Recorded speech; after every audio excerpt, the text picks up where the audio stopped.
Hello everyone, welcome to the Geekdom, place where we outcast comes to talk about the things we love, and today we're doing a little My Hero video. Now I've been wanting to do a My Hero video for such a long time. It is my second favorite show ever.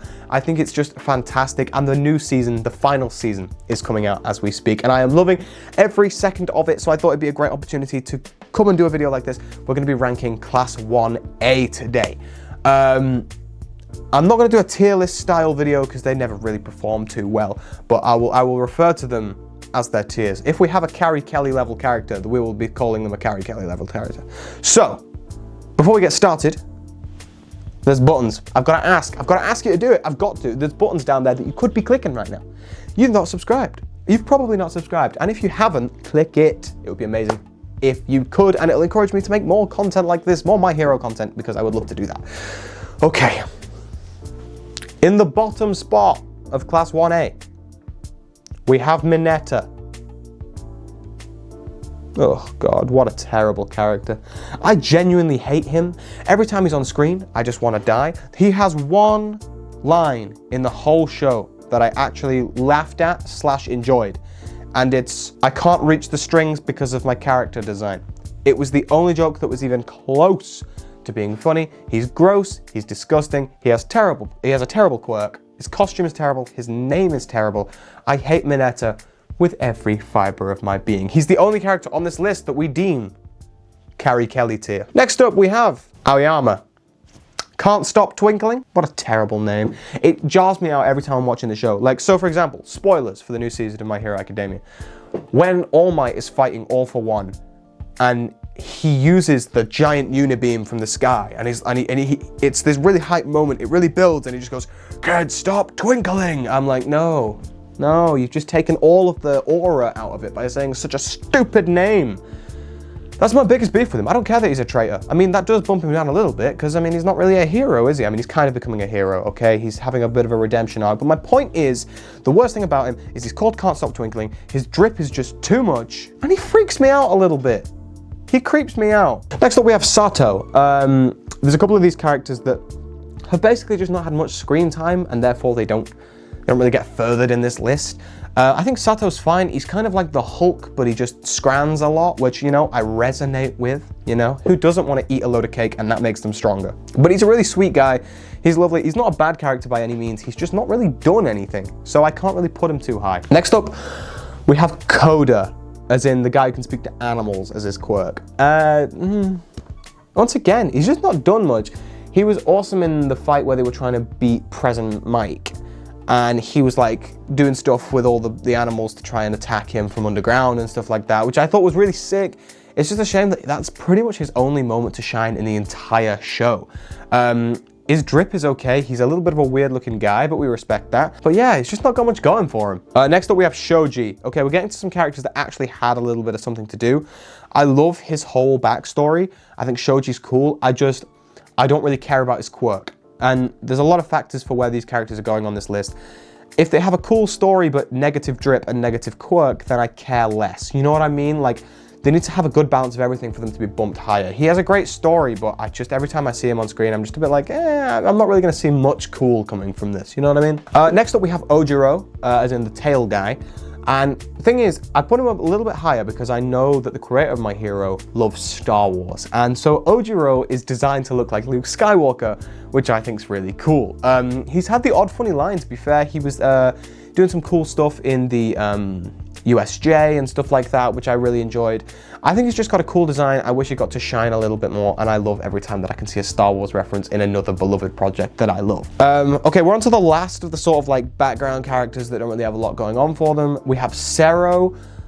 What a cool guy, by the way. What a great bit of drip that he has. I love the orange thing. I love the tape that comes out of his arms. He's very much the Spider-Man of My Hero, which I really like as the quirk. If he just had a bit more of a vibey personality and he got a bit more screen time, got to do a little bit more, that would be great. I found that he particularly shone in the 1A versus 1B fights. I thought that he was really great there. He did a lot of really awesome stuff. Once again, he's just a good like backup hero. I find that he often rocks up at the end of a fight, sort of like saving civilians, saving people when they go and get their hero licenses, their provisional licenses. He's does some great work there. I think he's a really cool character. So yeah, he's the last of our sort of background, sort of D tier kind of characters. Next up, we have Hagakure. Now, Hagakure is going to be higher on this list, I've got a feeling. So I've read the manga, but she's just made her first like appearance in the show where you can actually see her like redirecting the naval laser.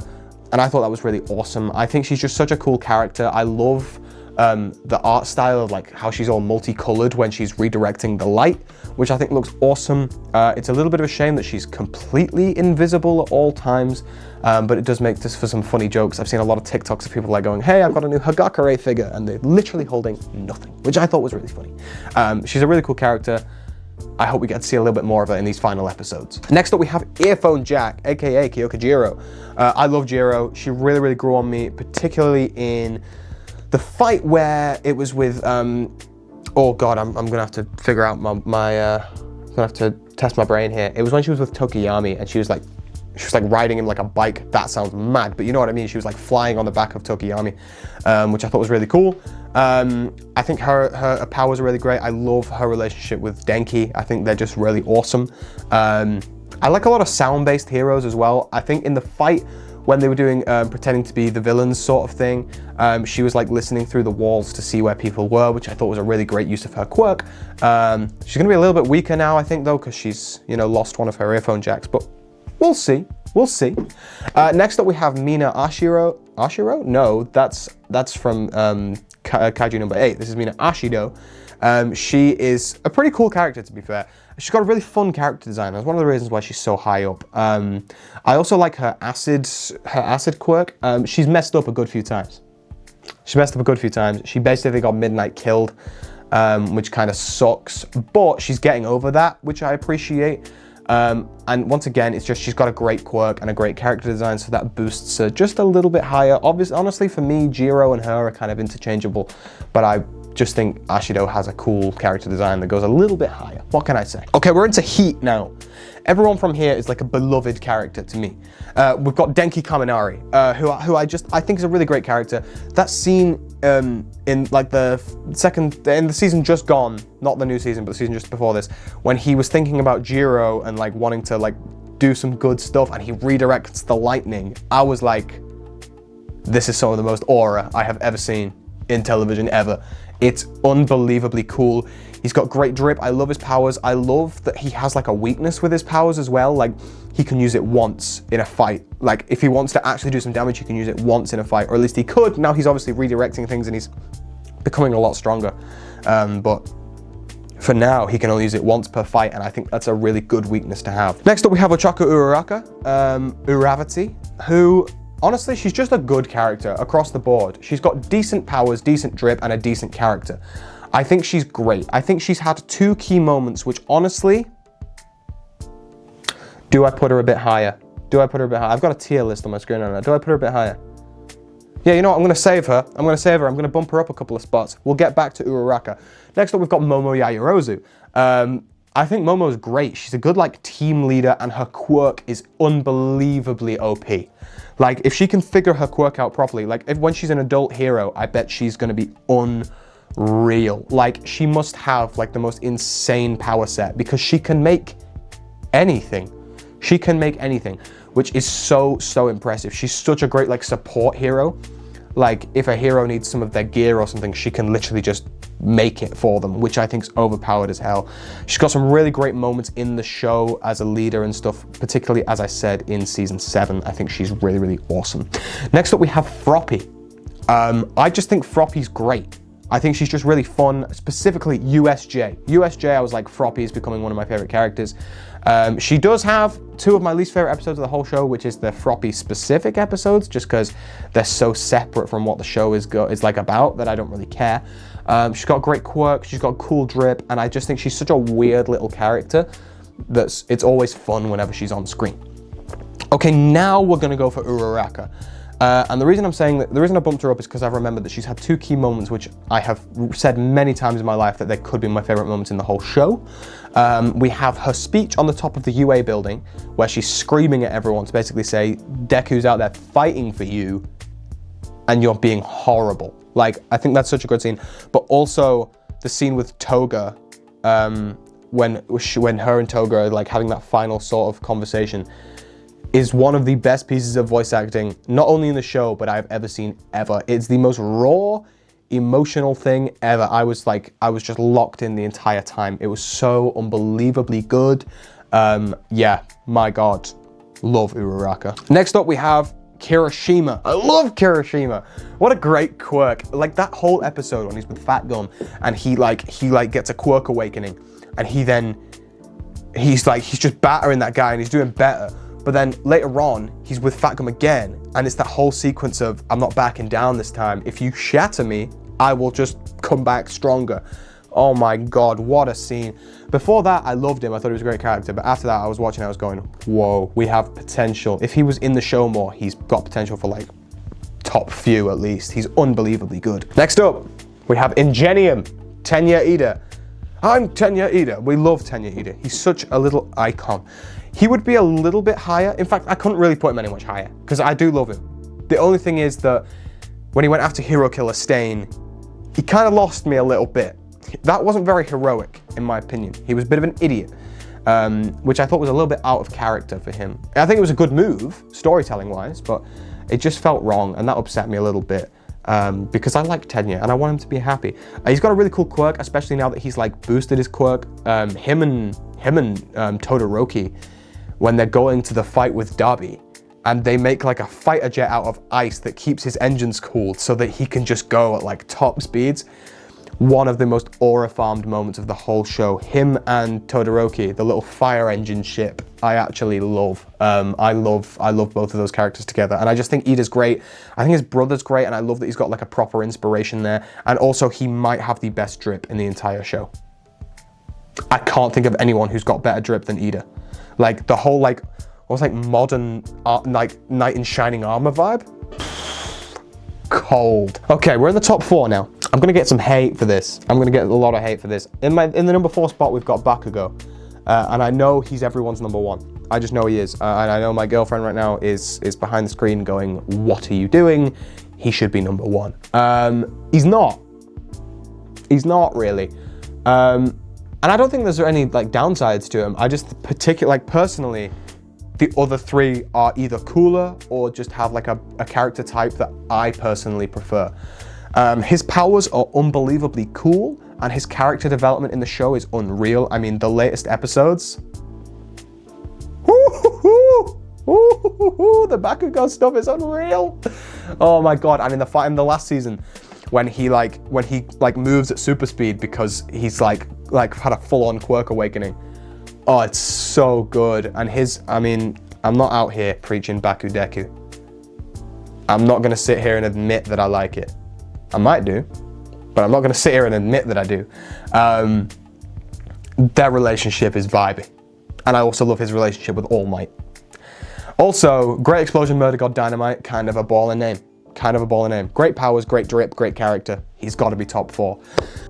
Hiya folks, Editor Geekdom here. Now, I'm just watching it back here, and I watched the dub last night. I watched the show in dub, to clarify. I watched My Hero in dub, and I watched the latest dub episode last night. Yeah, no, Bakugo's 3rd. He's 3rd on this list. He's not 4th, he's 3rd. I'm absolutely waffling here. My God. In the next one, I don't know which one to put here. No, I can't bump him down that far. We're gonna go with Tokiyami. Dark Shadow is one of the coolest powers I think I've ever seen ever. Such a unique ability.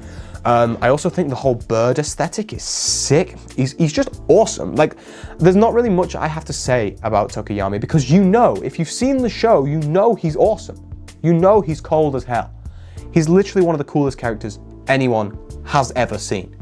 When he does like the Dark Shadow at night and it's like another level of power, it's just, ooh, so good. Him and Hawks, great little duo as well. We love that. In the number 2 spot, now I want to remind you of something. This list is Class 1A only. There are other My Hero characters that I prefer to these guys. I'm talking about All Might. So there's a few characters that are omitted from this list. So, bear that in mind. Deku is at number 2. I've literally got him on my desk at all times. Every single Geekdom video, he is on my desk. You just can't see him. I have another statue of him over there outside of the shop. I love Deku. I think he's awesome. I love the fact that he can't use his powers for a while because they shatter him, but then it shows his like force of will. The fight against Todoroki in the sports festival is unbelievably good. He's so smart. He can analyze his opponents really well. Every single time he's fought Bakugo has been one of the hypest moments in the whole show. When he unlocks full cowling, it's amazing. When he unlocks the other quirks that are encompassed with One for All, I love it. I love that he's a quirkless nobody. I love his relationship with All Might, his relationship with every character. In my opinion, he is the epitome of what heroism should be. I honestly wager that he's on the same level as a hero, as a character like Spider-Man. He is amazing. If I could have any superpower, I think I'd want One for All, because with Black Whip, you're basically Spider-Man anyway. And you can fly like Superman. You're pretty much invincible. I love Deku with every part of my being. I've got a feeling that there's a Deku cosplay on the horizon, I'll be honest. In the #1 spot, all it took was one episode to make me go from, do I really care about this guy, to best character in the entire class, hands down, second favorite character in the whole show. Shoto Todoroki is awesome. The Shoto Todoroki origin episode is like, I'm gonna say top 3 episodes of the whole show. His whole backstory with Endeavor is incredible. He was supposed to be the main character of the show before it was decided that Deku would be. His half cold, half hot powers are awesome. As I said before, the thing he did with Ingenium was sick. He's got a good drip. He's got a great drip, to be fair, apart from that season 1 outfit. Not great. But his relationship with all the characters and his powers alone is enough to get me excited. I mean, in the Shoto Todoroki origin episode, when he's like fighting with Deku and he's only using the ice and then he just lets the fire out and it's like, whoa, this is one of the most overpowered characters I've ever seen. People were saying in that episode that he's like already at the level of a good pro hero and he's in his first year. Like, we hate Endeavor. We do hate Endeavor, but he is raised like a solid hero. You know what I mean? Like, at least he can use all those negative experiences to try and help people, which I really love about Todoroki. Like, he's been knocked down time after time, but through his relationships with the other characters, he's realized that he can use all of that negatives to bring something positive in the world, which I really, really love. Well, everyone, thank you very much for watching. I do hope you have enjoyed. If you have, feel free to like and subscribe down below. As I said, it does go an incredibly, incredibly long way. Sorry it's been a bit of a longer video today. It's just a lot of characters we had to get through, and I have a lot of feelings on those characters. If you're still here, then you probably want to subscribe. So if you could, there's a little button down there. If you want to put any ideas in the comments, maybe your own rankings, maybe some other My Hero things you want me to talk about, I could do episode reactions to the new season. I could do whatever you want. You just let me know. Well, everyone, thank you very much for watching, and I'll see you next time. And remember, go beyond plus ultra. Bye-bye.